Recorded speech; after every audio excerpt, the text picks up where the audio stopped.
Hello viewers, আশা করি প্রত্যেকেই ভালো আছো। আজকে ৬৫ কেজির একটা ইঞ্জিন চলে এসছে সকাল, সকাল আমার কাছে।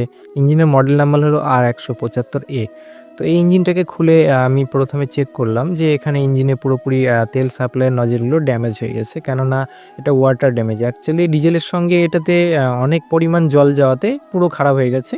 যেহেতু ডিজেল ফিল্টার লাগানো ছিল না। তারপরে আমি পুরো নজেল এলিমেন্টের সেটটিকে খুলে ফেললাম। খুলে নতুন করে লাগিয়ে দিলাম। আঙ্কেলকে বললাম, দেখুন পরবর্তীকালে আপনি টাইমলি ফিল্টারটা একটু চেঞ্জ করিয়ে নেবেন, সেক্ষেত্রে আপনার আর অসুবিধা হবে না। উনি বললেন ঠিক আছে, আমি এরপরে থেকে খেয়াল রাখবো।